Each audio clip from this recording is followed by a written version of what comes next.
ನಾನು ಇತ್ತೀಚೆಗೆ ನೋಡಿದೆ ಅದನ್ನು ನೋಡಿದಾಗ ಬಹಳ ಬಹಳ ಅಂದರೆ ಬಹಳ ನೋವಾಯಿತು.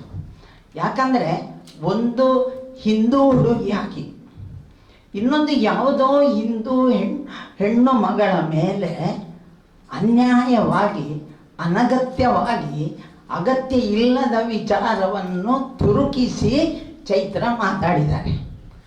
ಯಾವುದೋ ಒಂದು ಹುಡುಗಿ 30 ವರ್ಷದವರೆಗೆ ಮದುವೆ ಆಗದೆ ಕೂತಿದ್ದಾಳೆ ಅಂತ ಹೇಳುವುದು ಒಂದನೇ ಕಂಪ್ಲೇಂಟು. ಎರಡನೇದು, ಅವಳಿಗೆ ಯಾವುದೋ ಒಬ್ಬ ಮುಸ್ಲಿಂ ಹುಡುಗ ಇದ್ದ ಅಂತ ಅವಳದು ಎರಡನೇದು. ನಾನು ಆಕೆಗೆ ಕೇಳ್ತಾ ಇರೋದು, ನೋಡಮ್ಮ, 30 ವರ್ಷದವರೆಗೆ ಮದುವೆ ಆಗದವರೆಗೆ ಯಾರ್ಯಾರಿದ್ದಾರೆ ಅಂತ ಲೆಕ್ಕ ಹಾಕಿದಿ. ನೀನು ಕುಂದಾಪುರದವಳು, ನಿನ್ನ MP, ನಿನ್ನ ಕ್ಷೇತ್ರದ MP, ನನ್ನ ಊರಿನ ಹೆಣ್ಣು ಮಗಳು ಶೋಭಾ ಕರಂದ್ಲಾಜೆ 55 ವರ್ಷ ಆಯಿತು ಮದುವೆ, ಯಾಕೆ ಆಗಲಿಲ್ಲ ಅಂತ ನೀನು ಯಾಕೆ ಕೇಳಲಿಲ್ಲ? ಅದೇ ಪಕ್ಷದ ಪರವಾಗಿ ಮಾತಾಡ್ತಿ.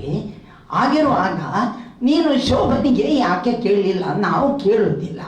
ನಮಗೆ ಯಾಕಂದರೆ ನಮ್ಮ ಹಿಂದೂ ಸಮಾಜದಲ್ಲಿ ಇರಲಿ, ಭಾರತೀಯರಲ್ಲಾಗಲಿ, ಒಂದು ಹೆಣ್ಣು ಮದುವೆ ಆದ ಮೇಲೆ ಗಂಡನ ಹೆಸರನ್ನು ಅದಕ್ಕೆ ಸೇರಿಸಿಕೊಳ್ತಾಳೆ.